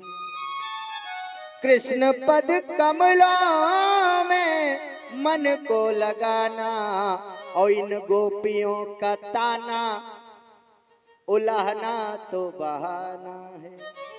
उलाहने का बहाना लेकर के जा रही है कि चलो कोई उलाहना दे करके आएंगे। किसका उलाहना? बोले गोपाल का। बोले अभी सही से चल नहीं पाता, कोई बात नहीं, उलाहना लेकर के आए। यशोदा मैया के द्वार में गई। एक जब अंदर गई तो यशोदा मैया ने बैठक दिया, बैठ जाओ। अब बैठी ही थी, माँ के बिना पूछे ही कहने लगी तेरा लाला कहाँ है मैया? माँ ने कहा कि अभी तो यही था, कहीं घर में होगा, बहुत बड़ा महल है, 85 चौक का नंदरानी का महल है, कहीं घूम रहा होगा। अब देखने तो उसे ही आई हैं। अब सोच रही हैं सखियां कि अब अगर वो कहीं खेलने गया होगा तो पता नहीं कितनी देर में आए, तब तक यहाँ बैठे तो बात क्या करें। इतने में एक सखी ने कहा माँ क्या तुम्हें पता है तेरा लाला कितना उधम मचाता है? बोले क्या करता है? बोले तेरा लाला मैया अब माखन चुराने लगा है। एक दिन मेरे घर में आया और मेरे घर में माखन चुरा करके भग लिया। माँ ने कहा कि मेरे यहाँ माखन की कोई कमी है? मेरा लाला माखन कब से चुराने लगा? अरे अभी तो सही से किसी का घर भी नहीं जानता। इतने में दूसरी सखी ने कहा कि तुम तो कह रही हो, अरे वो बहुत बहुत तेज है, बहुत तेज है वो, बहुत तेज है। क्या करता है? बोले एक दिन हम दोनों पति पत्नी चले गए थे बाजार में, और हमारी छोटी सी बिटिया है, वो कुछ देर तो घर पे रही, उसके बाद में चारपाई पर सो गई। और तुम्हारा लाला खेलते खेलते पहुंचा और उसकी दोनों चुटिया चारपाई के पाटी में बांध करके खिसक आया। और जब कुछ देर बाद फिर ध्यान में आया और फिर जब गया तो सोचा कि ये अभी भी सो रही है, अगर इसके माँ बाप आए तो जगा देंगे, अब खोल देंगे तो हमारा बांधना व्यर्थ हो जाएगा। कान के बगल में मुख लगाकर जोर से हौवा कह दिया और हौवा कह के भाग लिया। अब मेरी छोटी सी बिटिया अचानक से उठी हौवा के नाम से, और उसका सारा बाल उखड़ते उखड़ते बचा, बहुत दर्द हो रहा है। माँ ने कहा इतना शैतान हो गया। इतने में एक सखी ने कहा यशोदा इतना क्या? अरे एक दिन मेरे घर में आया और घर में झांका, कोई नहीं है, मैं अंदर थी, मैं बाहर तो ज्यादा निकलती नहीं, मैं अंदर थी। इतने में मेरे बछड़ों को खोल दिया, बछड़े को खोल दिया। छोटा सा कन्हैया बछड़ा कैसे खोल दिया? बोले कौन से बछड़े को? बोले वही बछड़े को खोला जो गाय अभी दूध देती है। तो ये तो बहुत अच्छा काम किया, कोई काम ही तो करके आया है। अरे बछड़ा खोलना ही था। बोले नहीं, काम करके नहीं आया, ये गाय लगाने से दुहने से थोड़ा पहले छोड़ करके आया है। बच्चों को खोल देता है। बोले खोल दिया तो ठीक किया। वह नहीं, बच्चान क्वचित समय क्रोश संजात हास, क्वचित दुग्ध लगाने का समय नहीं हुआ है, पहले ही खोल करके भग लिया। जब घर पे कोई नहीं है तब बछड़ा अगर खोल दोगे तो सारा दूध वो पी लेगा। माँ ये बहुत शैतानी करता है। इतने में एक ने कहा कि एक दिन तो स्वयं इसने माखन खाया और इसके दो चार और सखा बन गए हैं मोहल्ले में, सबको बुला करके लाया और सबको माखन खिला रहा था, सबको माखन खिला रहा था। मैया तेरा बालक अब चोरी करता डोल रहा है। अरे चोरी कर तो डोले, श्याम मोते मुंह से न बोले। चोरी करते डोले, श्याम मोते मन से न बोले। चोरी कर तो डोले, श्याम मुंह से न बोले। चोरी करते डोले, श्याम मोते मन से न डोले। चोरी कर रहा है, मुख से नहीं बोलता, चोरी कर रहा है। फिर कन्हैया इतने में आ गए, चोरी की बात चल रही थी, इतने में गोपाल जी आ गए। गोपाल ने कहा क्या कह रही हो? सखियों ने कहा चोरी की जो करते हो वही बात कर रही हूँ। चोरी की बात? मैंने चोरी कब की? बोले अभी थोड़ी देर पहले तुम चोरी करके आए हो, हमारे घर का सारा मक्खन तुमने इधर उधर बांट दिया, इधर उधर बांट दिया। फिर माँ से कहा, कन्हैया ने हाथ जोड़ करके, माँ मैं इनकी बातों को असली जो बात है वो बताना चाहता हूँ। बोले कौन सी असली बात?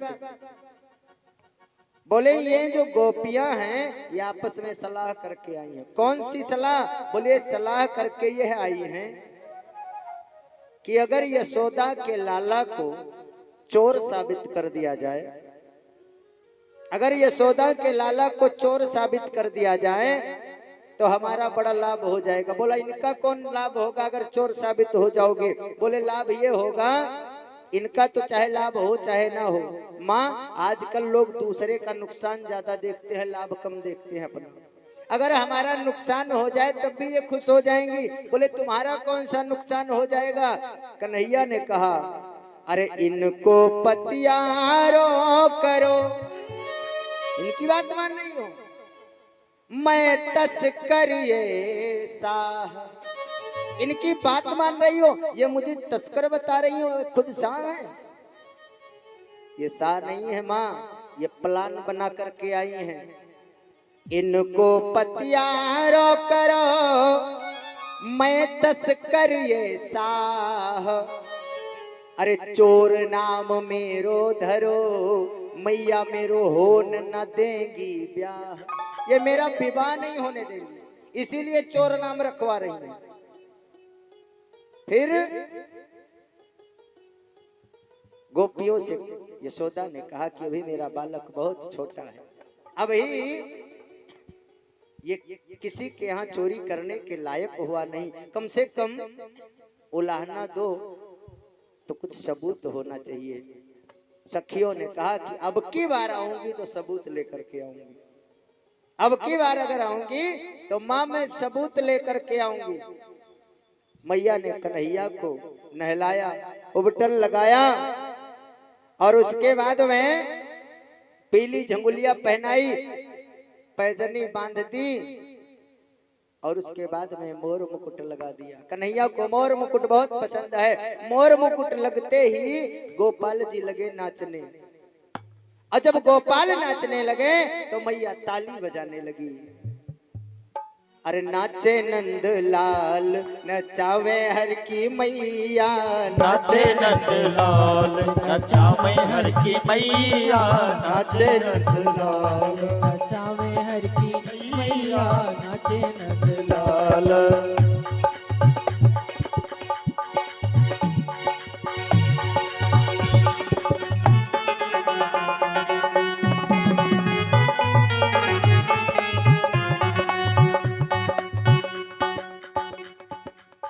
नाच नंद लाल नचावे हर की मैया, नाच नंद लाल नचावे हर की मैया, नाच नंद लाल नचावे हर की मैया, नाच नंद लाल नचावे हर की मैया।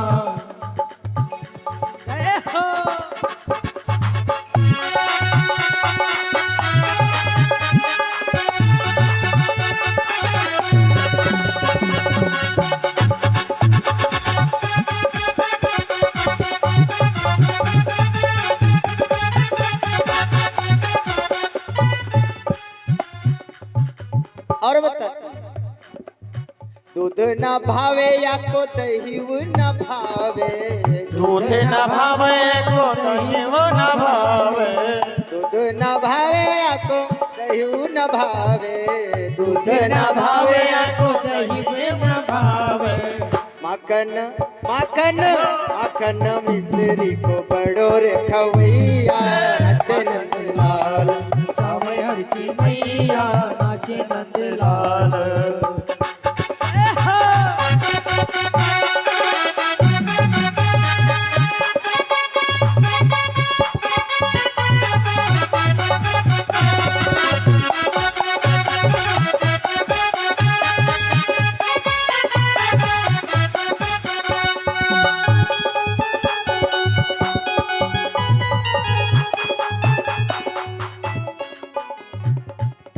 साल न ओढ़े तू सालो न ओढ़े, साल न ओढ़े तू सालो न ओढ़े, साल न ओढ़े तू सालो न ओढ़े, साल न ओढ़े तू साल न ओढ़े। कारी कमरिया को पड़ो रे ओढ़िया, कारी कमरिया के बड़ो रे ओढ़िया, नाचे नंद लाल नचावे हर की मैया, नाचे नंद लाल नचावे हर की मैया, नाचे नंद लाल। बोलिए कृष्ण कन्हैया लाल की जय हो। नाचते हैं कृष्ण भगवान। जो कौन नाच रहा है? जो बड़े बड़े ऋषि मुनियों को, उच्च कोटि के संतों के जो ध्यान में नहीं आता। शेष महेश गणेश दिनेश सुरेश जाहि निरंतर ध्यावे, ताहि अखंड अनंत अनादि अछेद अवेद सुवेद बतावे। नारद से सुख व्यास रहे, पचियार को मुनि पार न पावे, अरे ताही अहीर की छोहरिया, छछिया भर छाछ पे नाच नचा। बड़ा नचैया है, कभी बाहर निकलता गलियों में और कोई कह देता, कोई भी ग्वालिन कह देती कि गोपाल नाच दो, तो कहते मिलेगा क्या? बोले एक पसर दही मिलेगा, एक कटोरी में दही दे दूंगी, लगते नाचने। अब एक म्यूजिक पर डांस जब हो गया, कहने लगे अब दो, बोले अभी एक गाना और बाकी है, फिर नाचते, तब जाके मिलता। जो बड़े बड़े संत महात्माओं के ध्यान में नहीं आते, भोले बाबा जिनका अहरनिश ध्यान करते रहते हैं, ऐसे मेरे गोपाल जी आज ताही अहीर की छोहरिया, छछिया भर छाछ पे नाच नचावे। उन्हें अहीर किए छोकरिया, उन्हें अहीर के घर किए ग्वालिनिया, आज थोड़े से मक्खन के लिए, थोड़े से दही के लिए आज कन्हैया को नचा रही हैं। समय व्यतीत हुआ, एक दिन की बात, गोपाल जी शाम का समय है, मैया से कहने लगे माँ ये आसमान में क्या है, क्या है ये? तो माँ ने कहा बेटा ये चंद्रमा है, ये चंद्रमा है। अब गोपाल छोटे से हैं, मचल गए, मुझे तो चंद्रमा चाहिए मैया, मैं तो चंद खिलौना नहीं है, मुझे चंद्रमा जो है ये खिलौने के रूप में चाहिए। रामावतार में राम जी मैया यशोदा से मचल गए, मैया कौशल्या से मचल गए थे। कैसे? मैया कौशल्या ने राम जी को बढ़िया नहला धुला के शाम के टाइम वस्त्र बदल करके, जो बालक होते दिन भर में सारा वस्त्र खराब कर लेते हैं, शाम के टाइम दोबारा वस्त्र पहनाया जाता है। राम जी को वस्त्र पहना करके जैसे ही मैया कौशल्या काजल लगा रही थी, उसी समय की बात है, उसी समय की बात है। राम जी जब काजल लगाने लगी माँ, तो राम जी रोने लगे। क्यों? एक संत का भाव, एक संत का भाव कि जिन नैनन के शयन सो सृष्टि प्रलय हो जाए, उन नैनन में कौशला काजर देत लगाए। जिन आंखों के इशारे मात्र से प्रलय हो जाती है, इशारा, आंखों का इशारा किसी को बनाने में और बिगाड़ देने में भगवान का सिर्फ इशारा ही काफी है, उन्हें आने की जरूरत नहीं है। जिन आंखों के इशारे से पूरी सृष्टि में प्रलय हो जाती है, उन आंखों में धन्य भाग हैं मैया यशोदा के और मैया कैकेयी के, जो उन आंखों में अंजन लगाने का सौभाग्य मिला हो।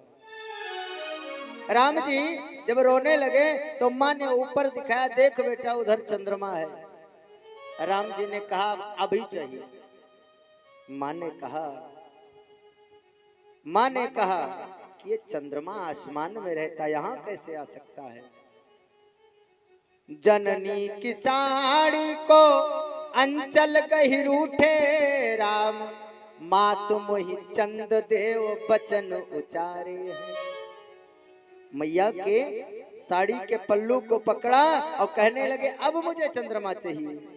जननी की साड़ी को चल गई रूठे राम, माँ तुम ही चंद देव बचन उचारे हैं।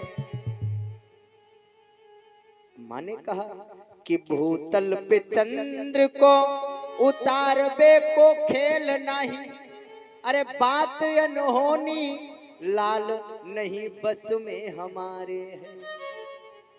स्वामी श्री राजेश्वरानंद जी का पद है। गुरुदेव भगवान ने कहा कि सोचहु राजेश राम, जननी तुम्हारे गेह सर्वशक्तिमान नर होई के पधारे हैं। अरे भूतल पे चंद्र को उतारबे को कठिन का, अरे आपने तो रामचंद्र भूमि पे उतारे। आपको क्या कठिनाई, आपने तो रामचंद्र को जमीन पर उतार लिया है। ऐसे ही आज कन्हैया मचल गए, कहें कि मां मैं चंद्रमा लूंगा। अरे मैया मैं तो चंद्र खिलौना लई हो, मैया मैं तो चंद्र खिलौना लई हो, मैया मैं तो चंद्र खिलौना लई हो, मैया मैं तो चंद्र खिलौना लई हो। जई हो लौट धरनी पर अपही, जई हो कोटि धरन पर बही, तेरी गोद न आई हो, मैया मैं तो चंद खिलौना लई हो, मैया मैं तो चंद्र खिलौना लई हो। जय हो।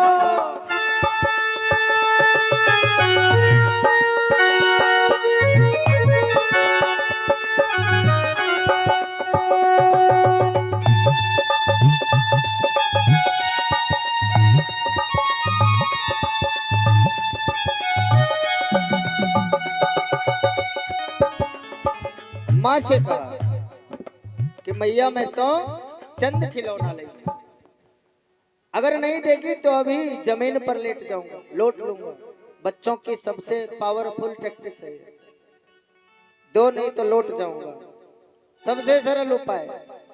मैया मैं तो चंद खिलौना लई हो, अगर नहीं देगी तो जई हो लौट धरन पर अबही, तेरी गोद नहीं हो, तुम अगर गोद में उठाओगी तो तुम्हारी गोद में नहीं आऊंगी। आज माँ ने कहा कि मेरी गोद में नहीं आएगा तो कोई बात नहीं, लेकिन चंद्रमा कहां से लाके दे दे।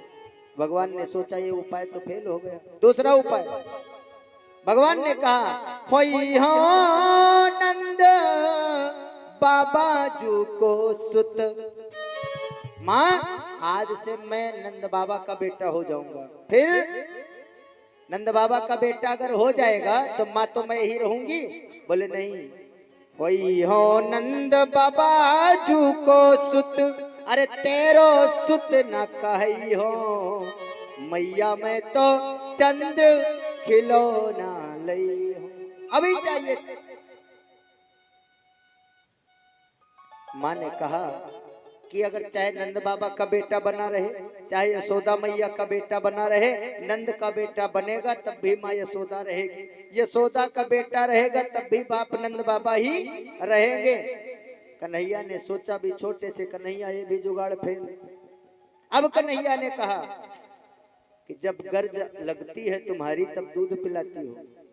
अच्छा, हम अपनी गर्ज से तुम्हें दूध पिलाती हैं? कन्हैया ने कहा और क्या, धमकी सुन लो। सुरभि को पान न करी हो, गाय का दूध नहीं पीऊंगी, पीऊंगा। फिर गाय का दूध अगर नहीं पिएगा तो हमारे पेट में जाता है जो तू पीता है। कन्हैया ने सोचा ये भी जुगाड़ शायद फेल ही है। फिर क्या करेगा? कन्हैया ने कहा बेणी सिर न गोहई हो, जो बाल पकड़ के बांध देती हो वो भी नहीं कराऊंगा। तरह तरह की उलाहना देते हैं। माँ ने एक कोने में उठाया, लेकर के गई, बैठाया। देख रही है कि कन्हैया का क्रोध कैसा है, कैसी कैसी बात कर रहा है कि बाल नहीं बंधवाऊंगा, दूध नहीं पीऊंगा, जो सारी जरूरत इसकी है वो मुझे उलाहना दे रहा है, मुझे बता रहा है ये नहीं कराऊंगा। माँ प्रसन्न होती है। क्यों? क्योंकि जब छोटे छोटे बच्चे होते हैं, जो 3 साल के 4 साल के जो बालक होते हैं, वो गलती भी करते हैं तो लड़कपन वाली गलती करते हैं। उनमें भाव होता है, उनमें भाव होता है। एक छोटी सी बिटिया थी, हम एक जजमान परिवार में गए तो सबके घर में होता है कि कुछ कोई चीज बाहर से आए तो एक एक पीस सबको मिलनी चाहिए। जजमान परिवार में गए हुए थे, दिन में किसी का जन्मदिन था या कुछ था, उनके यहाँ पर मिठाई आई हुई थी। अब जजमान जी के साथ हम बैठे हुए थे, इतने में उनकी छोटी सी बिटिया दौड़ करके आई और बोली पिताजी। जजमान ने कहा हाँ, तो उन्होंने कहा, उस बिटिया ने कहा कि पिताजी आपका रसगुल्ला भगवान के पास रखा है, माँ ने रख दिया है। तो पिताजी ने कहा भगवान के पास क्यों रखा? तो छोटी सी बिटिया कहती है भगवान रसगुल्ला खाते नहीं है इसलिए रखा है। कहने का मतलब अगर और कहीं रखा होता तो अब तक निपट चुका होता, लेकिन भगवान के पास रखा इसलिए सुरक्षित है पिताजी। और भगवान को भोग लगा था वही वाला भी रखा है, वो आपका है, आपके हिस्से का, आपके जो भाग का है वो रखा हुआ है। बालकों का भाव अलग ही होता है। आज गोपाल जी के क्रोध को देख करके मां प्रसन्न हो रही है। इतने में मां ने कहा कि चंद्रमा की छोड़, माखन ले ले। कन्हैया ने कहा माखन नहीं खाऊंगा। फिर मां ने कहा कि चलो तुम्हारा मैं ब्याह करा दूंगी, एक सुंदर सी बहू देख करके तेरा विवाह करा दूंगी। अब कन्हैया ने कहा चंद्रमा छोड़ो, चलो विवाह करो। अब शादी करूंगा, अभी दुल्हन चाहिए, अभी बहू चाहिए। अब कन्हैया जब ये कहना प्रारंभ किए कि अभी बहू चाहिए, तो माँ यशोदा हंसने लगी कि अभी छोटा सा बालक, अरे कहां से बहू लाऊंगी तेरे लिए? तुम्हें कौन अपनी कन्या देगा? अभी तेरी ही व्यवस्था हमें करनी पड़ती है। तुझे पता है बहू कितनी बड़ी होती है? कन्हैया ने कहा हमें सब कुछ पता है। क्या पता है? बोले जैसे हम है वैसे हमें बहू चाहिए। बोले कितनी बड़ी बहू चाहिए? बोले इतनी बड़ी कम से कम हो कि जब हम गाय चराने जाएं तो जेब में रख के लेकर के जाएं। कम से कम इतनी बड़ी बहू जरूर चाहिए। माँ ने कहा कि गुड़िया मांग रहा है, इतनी देर से परेशान कर रखा है। ला करके एक छोटी सी गुड़िया दी, कन्हैया खेलने लगे। बोले कृष्ण कन्हैया लाल की जय हो। द्वार पे गए खेलने, दूसरे मोहल्ले में पहुंच गए। एक बार की बात, दूसरे मोहल्ले में खेलते खेलते अब जो सखियां उलाहना देने आई थी, उन सखियों ने सोचा कि कन्हैया को रंगे हाथ किसी दिन पकड़ करके यशोदा के सामने पहुंचाना है, नहीं तो बेइज्जती होगी कि छोटे से कन्हैया का उलाहना लेकर के आई। कन्हैया नहीं झूठा है, गोपियां झूठी हैं। अब गोपियां सोचती हैं कि अगर हमारे मोहल्ले में आए और माखन चुराए तो इसको पकड़ कर लेकर के जाऊंगी। एक दिन की बात, कन्हैया सभी अपने मित्र मंडली को इकट्ठा करके एक गोपी के यहाँ माखन चुराने के लिए चले गए। उस गोपी ने क्या किया था? उस गोपी ने ऊपर से जो रस्सी का बनाया जाता है छीका, शिकहर, उस पर टांग दिया था मटकी को, और मटकी उस पे टांगा और उस मटकी के नीचे उसी रस्सी में एक घंटी टांग दिया कि अगर कन्हैया आएगा, मटकी उतारेगा, माखन खाएगा तो घंटी जरूर बजेगी, और जब घंटी बजेगी तो दौड़ करके रंगे हाथ पकड़ लूंगी। अब गोपाल जी गए, सबको लेकर के गए घर में। पहले बाहर से झांका कि कोई है तो नहीं, और जब कोई नहीं दिखाई पड़ा, सब लोग छुपे हुए थे। घर के जितने सदस्य थे, ग्वालिनियां थी, वो छुप गई थी कि रंगे हाथ आज पकड़ना है। अंदर घुस गए, सभी बालकों को बुला लिया, और सबको बुला करके जब अंदर घुस गए, प्रवेश पा लिया, तो देखा कि आज तो छीके पे घंटी टंगी हुई है, आज पकड़े जाओगे। कन्हैया ने घंटी से कहा कि हमेशा हमारे भोग में तुम बजती हो, हमेशा हमारे दरबार में तुम्हारी उपयोगिता है, लेकिन आज तुमसे सख्त हिदायत है कि आज मैं चाहे जो करूंगा तुम्हें बजना नहीं है। घंटी ने कहा कोई बात नहीं महाराज, मोहन जाओ भोग लगाओ। अब कन्हैया लगे भोग लगाने, सबको बांटने लगे, सबको दिया, और सबको देने के बाद में जितने सखा थे सबको मक्खन खिला दिया, और सबको देने के बाद में जैसे ही थोड़ा सा मक्खन लिया और अपने मुख में लगाया, घंटी लगी बजने। कृष्ण भगवान ने कहा, गोपाल जी ने कहा मैंने तुम्हें मना किया था, क्यों बजी? घंटी ने कहा गोपाल, अगर दुनिया का भोग लगे मैं ना बजूं तो मेरी कोई उपयोगिता नहीं है, लेकिन अगर गोपाल जी का भोग लगे और मैं ना बजूं तो फिर मेरी क्या उपयोगिता? मैं किस लिए बनाई? मैं तो इसीलिए बनाई गई हूँ कि गोपाल जी का भोग लगे और मैं बजाई जाऊं। अब घंटी का बजना हुआ कि घर वालों ने छापा मार दिया, पकड़े गए रंगे हाथ, मुख में मक्खन हाथ में मक्खन, रंगे हाथ पकड़े गए।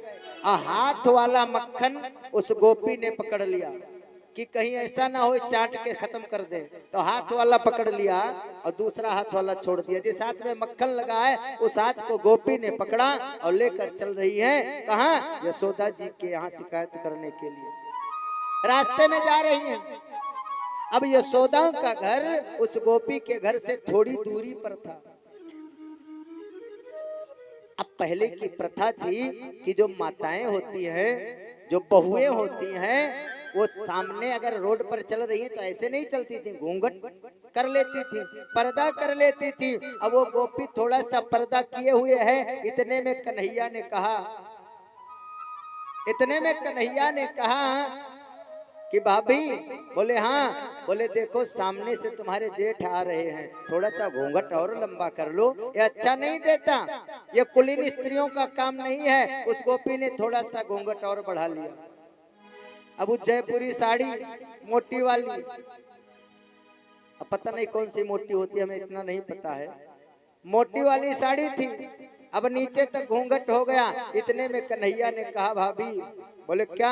बोले हाथ बहुत दुख रहा है, अगर हाथ बदल लेती, दूसरा हाथ पकड़ लेती तो ठीक रहता। उस गोपी ने कहा कि हाथ बदलूंगी तो उस हाथ का मक्खन चाट लेगा, नहीं बदलूंगी। कन्हैया ने कहा कि मैं कसम खाता हूं मैं मक्खन नहीं साफ करूंगा, आप हाथ बदल लो।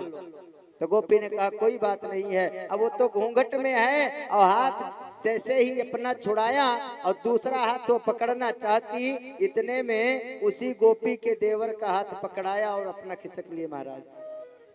उसी के यहाँ का बालक जो उसका देवर था, उसी का हाथ पकड़ाया और आप निकल लिए। अब वो घूंघट में है और बाहर से आवाज लगा रही है, सोता देख आज तेरे लाला को रंगे हाथ पकड़ करके लाई है, देख मक्खन चुरा रहा था, अरे बड़ा उपाय लगाया है, इसके लिए घंटी खरीद के लाई और रंगे हाथ पकड़ के लाई हूँ। मुख में भी लगा हुआ है, हाथ में भी लगा हुआ है, रंगे हाथ है। यशोदा ने देखा, बोले बहन जरा घूंघट तो खोल ले, अब तो घर में आ गई है। और जैसे ही गोपी ने घूंघट खोला तो नौ वाला हाथ है, नौ वाला रंग है, काहे का रंगे हाथ। बोले कृष्ण कन्हैया लाल की जय। एक बार की बात, भगवान ऐसे ब्रज में गोकुल में खेल रहे थे। भगवान ने सोचा कि ब्रज रज की बड़ी महिमा है। बहुत लोग गाते हैं कि ब्रज 84 कोस ब्रज रज की, ब्रज के धूल की महिमा है। तो ब्रज के धूल की अगर महिमा है तो थोड़ा सा टेस्ट कर लिया जाए। एक ढीला उठाए और चेक करने लगे। इतने में मधुमंगल ने देख लिया, उसी का सखा है, और सखा ने देखा कि कन्हैया ने एक ढीला मिट्टी थोड़ा सा खा लिया, थोड़ा हाथ में लिए हुए हैं। मधुमंगल ने कहा मैं डायरेक्ट कहूंगा तो घर वाले इसके जान नहीं पाएंगे। बगल में बलराम जी खेल रहे थे, बलराम जी से कहा देख लो। अब कैमरा होता, अगर मोबाइल तो फोटो खींच लेता, लेकिन अब मोबाइल उस जमाने में थी नहीं, इसलिए बलराम जी को सबूत के तौर पर देखो कन्हैया मिट्टी खा रहा है, देख लो। बलराम जी ने देखा, फटाक मिट्टी फेंक दिया कन्हैया ने, हाथ में भी लगी है, मुंह में भी लगी है, सबूत भी मिल गया। बलराम जी ने कहा चलो माँ के पास। सारे सखा मिलके 4-5 सखा मिले। अब कन्हैया जी गलती की है तो जाने को भी नहीं तैयार। अब 4-5 सखा मिले, 2 लोगों ने पैर पकड़ा, 1-2 लोगों ने एक पैर पकड़ा, 2-4 ने सर पकड़ा, 2-4 ने, अब 7-8-10 लोग मिल करके किसी तरह कन्हैया को लेकर गए मैया यशोदा के पास। मैया यशोदा के पास जब लेकर के गए तो गोपाल ने माँ से कहा कि माँ देखो ये लोग मुझे जबरदस्ती पकड़ करके लाए हैं, जबरदस्ती लेकर के आए हैं, जबरदस्ती लाए हैं। हाँ। इतने में मधुमंगल ने कहा कि माँ तेरे लाला ने मिट्टी खाई है। मिट्टी खाई है? हाँ मिट्टी खाई है। मुझ पे यकीन नहीं है तो दाऊ भैया से पूछ लो, बलराम जी से पूछ लो। बलराम जी के तरफ जैसे यशोदा मैया ने देखा तो बलराम जी हाँ में सिर हिलाते उससे पहले कन्हैया बलराम जी के बगल पहुंच गए। बोले बता दो बता दो। मैं भी बता दूंगा। बलदाऊ ने कहा तुम क्या बताओगे? बोले मैं ही बता दूंगा कि तुम जो दोपहर में भांग खाए थे। बलराम जी ने कहा मैंने भांग कब खाई? बोले भांग तो तुमने नहीं खाई, लेकिन बता दूंगा तो उतने काफी है। बलराम जी ने सोचा कि मिट्टी खाने की सजा हो सकता है 2-4 मिनट बाद मिले, भांग खाने वाला थप्पड़ तुरंत मिल जाएगा। बलराम जी ने कहा कि माँ मैं थोड़ा दूरी पर था, मैंने सही से देखा नहीं कि माटी इसने खाई या उसने खाई। इतने में कन्हैया ने कहा माँ अगर विश्वास ना हो तो मुख में देख लो। मधुमंगल ने कहा 1 घंटा हो गया माँ, इसका मुख साफ हो गया होगा, अब पेट में पहुंच चुकी होगी, अब मुख देखने से फायदा नहीं है। लेकिन यशोदा मैया ने कहा चल खोल मुख, कुछ ना कुछ जरूर चिपकी होगी। अब कन्हैया ने जैसे ही मुंह फैलाया 14 लोगों का दर्शन करा दिया। गोपाल जी ने पूरे ब्रह्मांड का दर्शन माँ को करा दिया। पूरा ब्रह्मांड दिखाई पड़ रहा है, 14 लोग, 7 भुवन, 14 लोग सब दिखाई पड़ रहे हैं। उसी 14 लोकों में हमारा पृथ्वी लोक भी दिखाई पड़ा माँ यशोदा को। अब पृथ्वी लोक में 9 वर्ष हैं, 9 वर्ष दिखाई पड़े। 9 वर्ष में भारत वर्ष दिखाई पड़ा। भारतवर्ष में उत्तर प्रदेश दिखाई पड़ा और उत्तर प्रदेश में ब्रजमंडल दिखाई पड़ा। और ब्रजमंडल में पूरे ब्रजमंडल में पूरा ब्रजमंडल का दर्शन कर रही हैं और पूरा ब्रजमंडल दिखाई पड़ा। तो देखा कि हमारा 85 चौक का महल भी है और मैं कन्हैया का कान पकड़ के खड़ी हूँ और कन्हैया के मुख में वो भी। माँ ने जब देखा अचानक से तो सर घूमने लगा, ये मैं क्या देख रही हूँ लाला के मुख में? अरे राम राम। माँ ने सोचा कि कहीं ये परमात्मा तो नहीं है, ये काम तो परमात्मा का है, इतना बड़ा मुखमंडल तो परमात्मा का है। अब भगवान ने सोचा कि जैसे ही माँ ये सोच लेगी, माँ को ये पता लग जाएगा कि मैं परमात्मा हूँ, मैं भगवान हूँ, तो मेरा ये जो आनंद वाला दिन है ये समाप्त हो जाएगा। इसलिए माँ ने अपनी वैष्णवी कन्हैया जी ने अपनी वैष्णवी माया को बुलाया और माँ को जितना दिखाया तो वो विस्मृत करा दिया, सब भुलवा दिया। उसके बाद में एक दिन की बात गोपाल जी महल के अंदर घूम रहे थे। छोटे से कन्हैया घूम रहे थे। माँ ने देखा, माँ ने बुलाया, बेटा आके दूध पी लो, मक्खन खा लो, दही पी लो, जो पसंद है। कन्हैया ने कहा कि कभी तो प्यार करती हो, कभी डांटती हो, समझ में नहीं आता, तुम चाहती क्या हो? माँ ने कहा मैं माँ हूँ, सब अधिकार है, प्यार करने का अधिकार है तो मारने का भी हमें ही तो अधिकार है। कन्हैया ने कहा सो तो है। अच्छा माँ मैं एक प्रश्न पूछना चाहता हूँ। कौन सा? बोले मैं एक प्रश्न यह पूछना चाहता हूँ